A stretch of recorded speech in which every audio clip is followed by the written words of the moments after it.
Okay, this is an audio review of Chapter 10, Theories of Social Behavior, Critical Theory.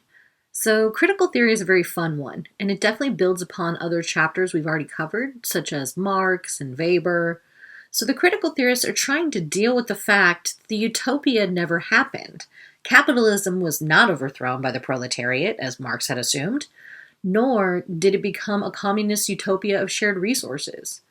So, an undercurrent of the theory explores, or that it's trying to explore, is understanding what happened between Marx's time and their own time that could account for the revolution lagging so hard on freeing us from our chains, comrades.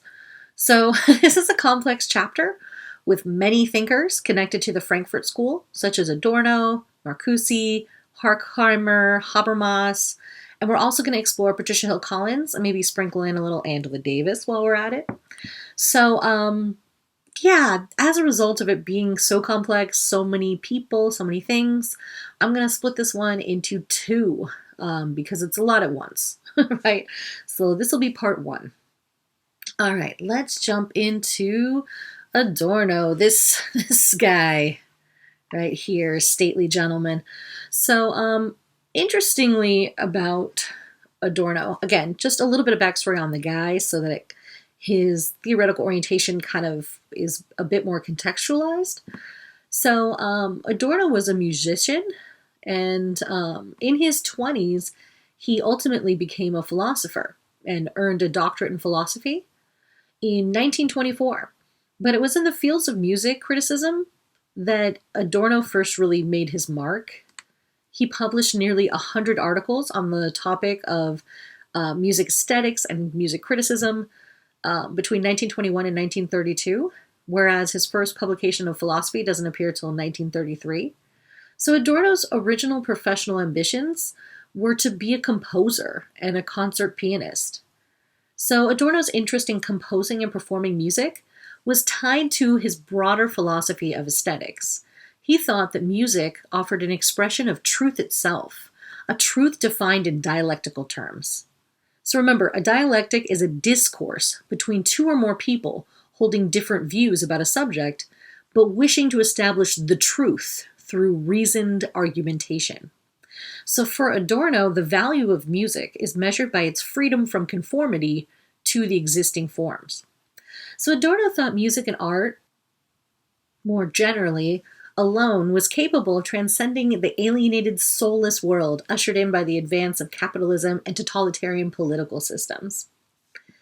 So when reflecting on the existing material conditions, in classic Marxist fashion, Adorno saw in dominant musical forms a reflection of the existing material conditions or property relations that fueled the exploitation of one social class by another. So in order to perform its socially progressive function, music has to escape the restraints imposed by previous forms.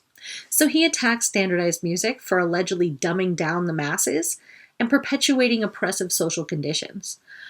So in short, popular culture creates a sort of false consciousness, as Marx had defined it, so that the working people are distracted, uninformed, and disconnected. But I'm jumping ahead. We'll get there in a minute. Okay. Really brief backstory on Marcuse as well. He was a member of the Socialist Political Party that represented working class interests. He really looked to Heidegger's work in addition to Marxist theory as a focal point of intellectual outlook, which was, again, just kind of the core of his philosophical understandings. And he pursued a career in philosophy in academic sense. So he abandoned the book business and studied with philosophers like Heidegger. All right, so a lot of this, again, these different theorists kind of collaborated. Some overlapped, some challenged each other. So it's complicated, but we'll try to get into the nuances a little bit. So the seeds of critical theory were planted at the Institute, otherwise known as the Frankfurt School, that was established February 3rd, 1923. So they got the money from this rich kid, Felix Weyl, that was the son of a wealthy grain merchant, who, to his father's displeasure, sought to advance the ideals of socialism with daddy's money. So it's here that the roots of critical theory, which is a Marxist-inspired social philosophy, was planted. The goal is understanding the problems created by capitalism and reviewing the culture and mindset that capitalism generates. Theodor Adorno and Herbert Marcuse shaped the direction of the Institute, changing what was initially a diverse, empirically oriented research program dedicated to reappraising Marxist theory in light of the defeat of communist revolution throughout Central Europe. The study of history and economics was replaced with a critical social philosophy that attacked the scientific enterprise as a form of bourgeois society. So they also looked at what was called technocratic domination. The empirical sciences were regarded as incapable not only of revealing a true understanding of social life, but also of sanctioning the status quo and ushering in new forms of technocratic domination. Far from leading to progress in the emancipation of humanity, science was really leading civilization into a new kind of barbarism, according to these theorists. So the critical in critical theory ultimately refers to a critique of empirical sciences and the philosophy of positivism. So another impact was the danger of Nazis. So well aware of the impending danger that they posed, Horkheimer left his house because it had been, literally occupied by Nazi stormtroops. He left for Geneva, Switzerland, where he conducted the affairs of the Institute in exile. In the spring of 1933, the Gestapo, right, the Nazi secret police, closed the Institute and seized its possessions under the charge that it had, quote, encouraged activities hostile to the state, end quote. And Adorno was fired from his teaching position because he was half Jewish, because his father was Jewish, at which time he left for London, while Marcuse joined Horkheimer and the Institute in Geneva in 1933. So concerned about the spread of fascism and anti-Semitism throughout Europe, Horkheimer emigrated to New York in May of 1934, where he established a new home for the Institute at Columbia University, and Marcuse arrived 2 months later and Adorno later in 1938. So again, there was just this movement from the Institute really to evade the Nazis, and it was moved in affiliation with Columbia University. So they wanted to maintain the academic independence of the Institute while meeting the expectations of the officials of Columbia University. That proved to be very, very difficult. So although Columbia provided needed resources, the type of applied social research that was expected by the university was not fitting to the temperaments or the ideological commitment of those critical theorists. So they moved again. There was movement to Washington, D.C., Marcuse did. He separated from the Institute, and his theoretical views then moved away from Horkheimer's and Adorno's. And in 1965, he took a position at UC San Diego, where he remained until his retirement in 1976. So with the Vietnam War intensifying fears over the spread of communism, some local organizations sought out to have Marcuse, nearly 70 years old at the time, expelled from the city, while other residents were content to just send him death threats. So then Governor Ronald Reagan regarded Marcuse as an enemy of the country, and the Board of Regents pressured the university to fire him, but to no avail. By the late 1960s, he had become the most widely read social theorist among those fighting for progressive change, right? So interesting. It's how sometimes when you try to stifle or silence people, it actually can empower them. So with his fame spreading across Europe and America, anti-war activists, feminists, and disciples of the New Left and Black Power movements all saw his writings as, an explanation of why they were mad, of their discontent. And so Marcuse became very powerful in that kind of inspiring a generation of political action. Okay, so looking at this authoritarian personality, Adorno and his co-authors administered extensive questionnaires and interviews in an effort to determine the personality traits of people that were prone to harboring anti-Semitic views, in particular, and fascist attitudes more generally. So he developed this thing called the F scale, or the fascism scale. So the authors concluded that socialization within the family, as well as broader social conditions, shape an individual's potential for developing a fascist personality. Basically, psychology comes before politics. So Adorno is saying that before someone's racist or sexist or homophobic or transphobic or authoritarian, they're suffering from some sort of psychological frailty and insecurity, and that it's the job of society to get better at spotting and responding to these people before they become demagogues invading Poland or wackos storming the Capitol, right? And then lastly, this whole dialectic of the Enlightenment. Horkheimer and Adorno developed a principal theme of critical theory, namely that the Enlightenment had produced a contradictory development. So reason, far from offering a path to human liberation, had been transformed into an irresistible force for new forms of domination. Enlightenment had aimed at liberating people from fear and, basically freeing them from that system from before. So for instance, we have time, money, resources, and skills to create an equitable social society. Like we could create social change that would alleviate inequities in society.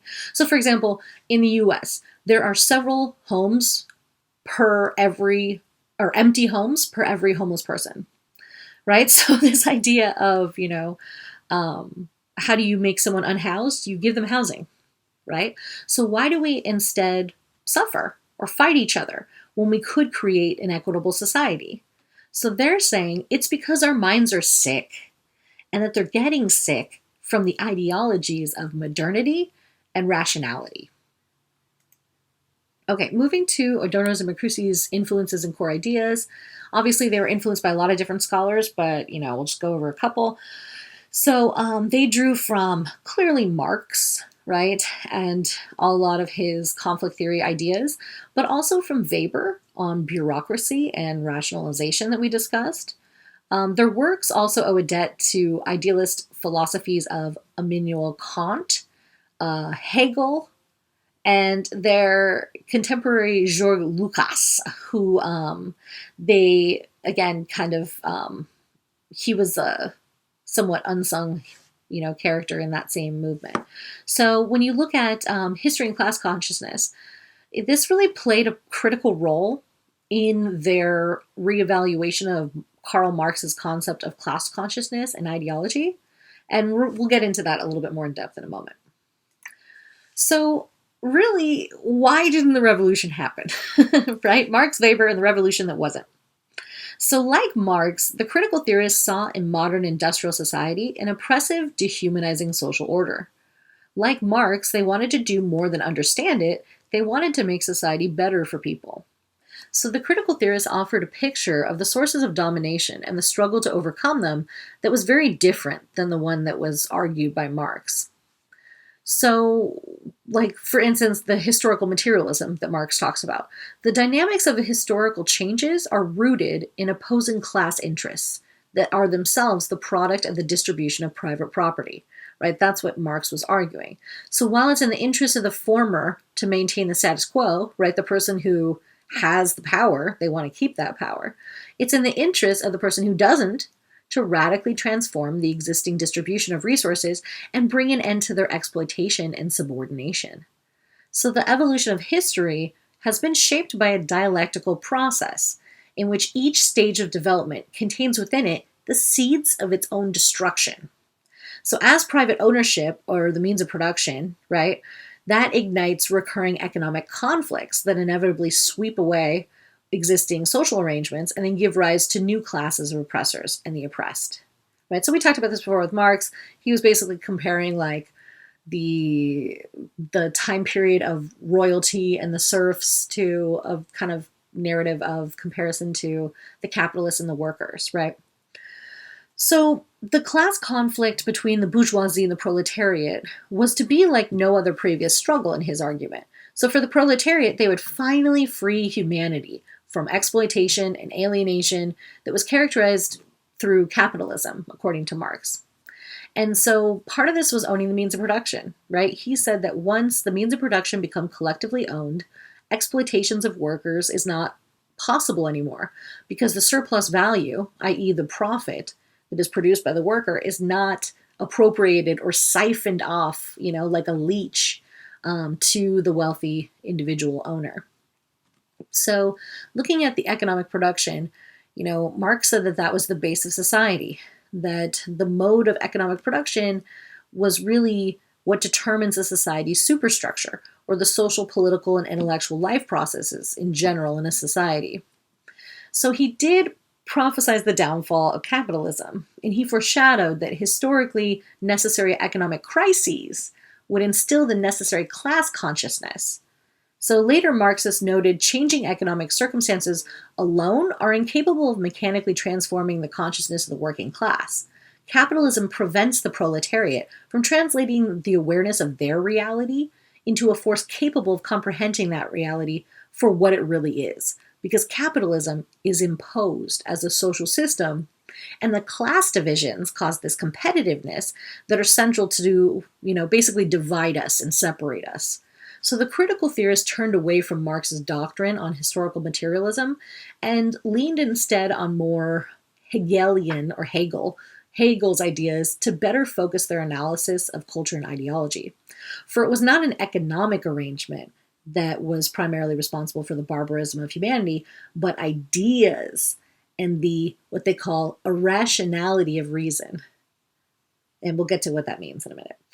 Okay, so, basically, they failed to explain that social change, that the critical theorists really, aren't going to say, here's exactly what social change is going to be and what it's going to bring about in the way that Marx did. So looking at the changing nature of domination, they argue that along with capitalism are forms of thought, or the totalitarianism of reason and rationality. Hegel argues that the essence of reality lies in thought, or ideas, because it's only in and through the concepts that order our experiences that our experiences are known. So he sees all things as based on ideas. He was an idealist philosopher. And he's kind of similar to Kant, when we talked about before, that said that we can only know reality through our subjective experiences. So reality is a product of the ideas that we use to make sense of and categorize the otherwise random flow of stimuli that we experience. So the perfectibility of humankind is reached once the utopia of truth and reason resolves the contradiction between our ideas about reality and reality as it was decreed by God. So at this point in the evolution of consciousness or ideas, humankind becomes truly free as we become fully self-conscious and able to recognize the objective world is a product of our human creation. So again, though, they do critique some of those objective truths, right? So the power of negative thinking is to subvert the established social order, and the oppressive conditions that it fosters has been lost. So capitalism was predicated on an instrumental worldview that had ushered in an increasingly impersonal and bureaucratic society. So this worldview was born out of the Protestant ethic that we talked about before, that originally had promised individuals a path to religious salvation in the form of economic success. And so the rational and bureaucratic structures necessary to ignite the growth of modern capitalism rendered obsolete the religious spirit that first imbued it with meaning. So the process of rationalization transformed the West into a disenchanted iron cage from which the modern individual is left with little power to escape. Okay, some more stuff. So again, think back to when we discussed Max Weber. He thought the most important change in society wasn't technology or based on the economy or on politics, right? Weber thought the biggest change was the difference in the way we think. And this is what changed from traditional times to modernity. And now these thinkers are arguing in a more postmodern sense. And that'll make more sense when we talk about postmodernism. But anyway, so formal rationality is grounded in rule-bound, matter-of-fact calculations. This displaced substantive rationality, or an ethic or value principle according to which actions are guided as the motivating force in human action. Substantive rationality establishes ultimate ends that give meaning to our actions, while formal rationality is based on establishing impersonal, calculable procedures. So part of substantive reality is to make people more the same, create more uniformity, so you can rationally sell more of the same items to them, right? It connects back to the rationality of the profit motive, where the goal is to make more money, yet in their view, the consequence can be creating hegemony. And when looking at individualist rationality, a critical and oppositional attitude that derived freedom of action from the unrestricted liberty of thought and conscience and measured all social standards and relations by the individual's rational self-interest. So individual's rationality allows for negating all that's established in order to critically understand their world and develop your own personal objectives and achieve them through rational methods. So I know that sounds like kind of weird. Use art as an example here again, right? The greatest artists make statements. They change ideas. They do not conform. They expose what is suppressed or ignored or forgotten. Mass culture thinks anything we haven't seen a million times is a risk, right? The focus group didn't like it, so you will not see it. The rationality of irrationality. So individual and stories from more marginal perspectives are often lost in the mix. You know, indie bands or local bands are so much better than anything you hear on the radio, unless you're listening to like Sirius or one of those things. So, but the cool stuff, it's different. It has different perspectives. It puts problems on display instead of conforming. That's not what you see promoted by the culture industry that gives us interchangeable pop stars and celebrities to fixate on instead of doing communal stuff like activism or volunteering or helping each other. Any work or time focused on making our communities better and ultimately our lives better. Instead, we spend all our time like, oh, this celebrity is dating that celebrity now, or like, who gives a crap, right? But that's what they're saying is the culture industry, you know, kind of becomes this false consciousness for us. Okay, also they spoke about technological rationality. And so this is just a scientific approach to our actions as people. And social relations, as well as humanity's relationship to nature, are now understood as problems to be solved, right? Instead of like, we are nature, right? Yeah, we're also animals. Like, we're also trapped on the same planet with all the other stuff that we evolved with. Like, we're part of it, but we don't think we're part of it. We think we're above it, right? So technological rationality is the guiding mentality of the technician, the bureaucrat, the people who are good at following rules, while they're blind to the ethical basis for those rules. Are those rules just? Do those rules make sense? Do those rules create inequities, right? They're not thinking that, they're just following them because they are the rules.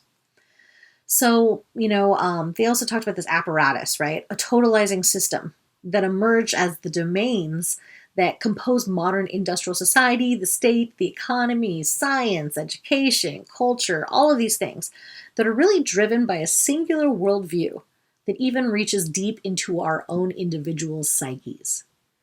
And so technological advances have really produced ever more lethal and destructive weapons that make war appear to the public as a depersonalized, computer-administrated precision adventure, normalized and sanitized through the video games that propagandize mass violence as acceptable everyday occurrence. And again, I am one of those.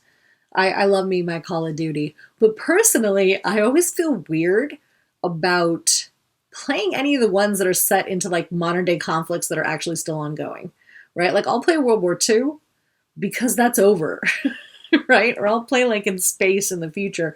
But like, it's kind of twisted that, and it's not by accident, right? That the military actually collaborates with some of these things because they have, you know, low recruitment numbers.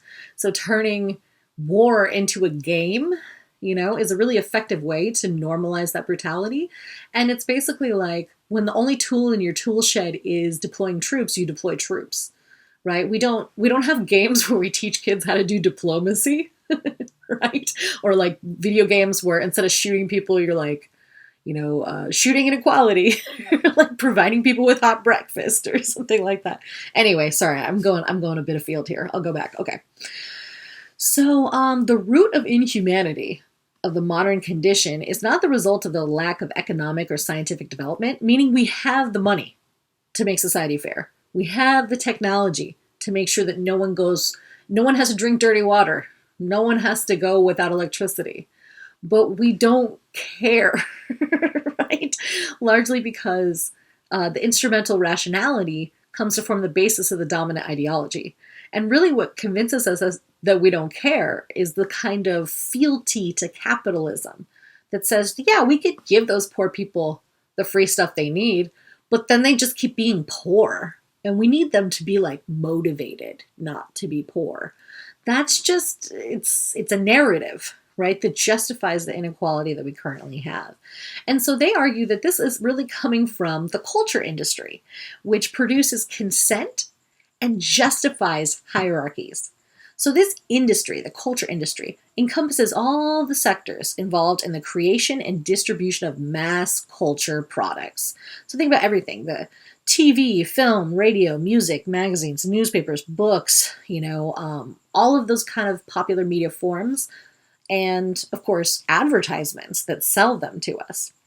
So they say they're giving people what they want, but they're really selling us things. So here's an example. The standard of beauty, or, that's not something that we want. They do that. They set the standard to be something that's unattainable. So you buy a bunch of stuff to try to be the thing that they're telling you organically want to be personally. And you're like, no, I don't think a lot of people want to have to like go have all their hair ripped off, spray orange tanner all over themselves, have plastic surgery, take diet products, all of these kind of harming behaviors.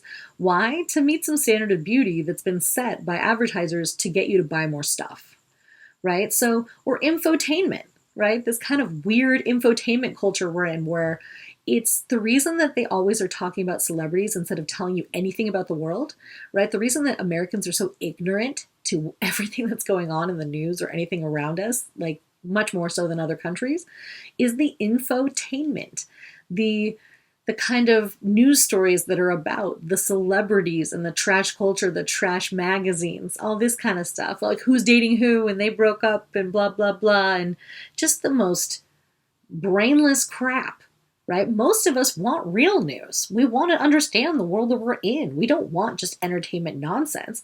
But then at some point, that's all there is the entertainment nonsense. So then that's what people start consuming. Right? Like, again, in my own lifetime, I've really seen this be ramped up, from what they're theorizing to the modern day of, there used to be newspapers. There used to be hundreds more of them, but they dried up and the advertising moved online. And so the financial cost of running them, it just wasn't profitable anymore. So now they've all closed, or they've all become these like kind of larger systems that really don't provide people with on-the-ground investigative journalism in their own communities.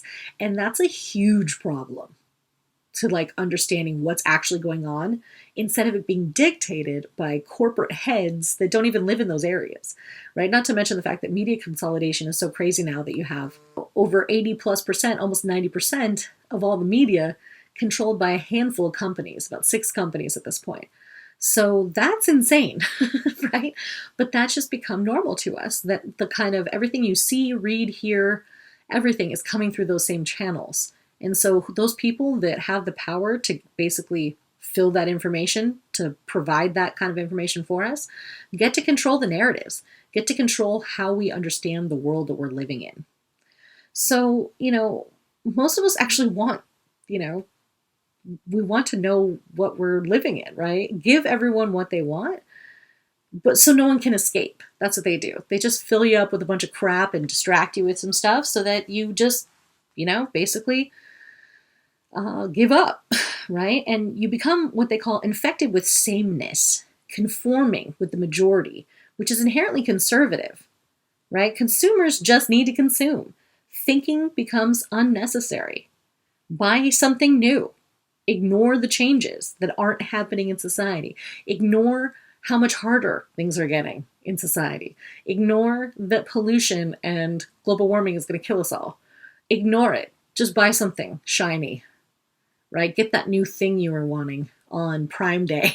or whatever it is, and forget he's using that money for fun projects to launch crap into space instead of paying a living wage to his employees. Like, just don't, look at this hand, don't look at this other hand, don't wake up, right? Consume. So the pseudo-individualization endows cultural mass production with the illusion of free choice. The culture industry advertises its products with the promise of an escape from reality, but it really offers an escape from, the last thought of resisting that reality. So the culture industry fabricates a world where, in Marx's famous aphorism, all that is solid melts into air. And the culture industry combines with the technological rationality to provide a totalitarian social order that transcends any particular economic or political arrangement. Okay, Freud. Oof, that's a whole nother thing.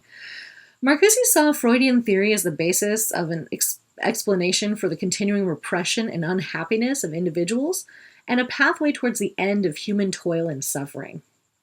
So the pleasure principle refers to the individual's instinctive drive for the immediate and painless gratification of desires. Restraining the free play of pleasure principle is the reality principle, and the reality principle serves as a precondition for entering into associations with others. Okay, I think we should split this one here, and this will be part 1, and we can pick this back up in part 2.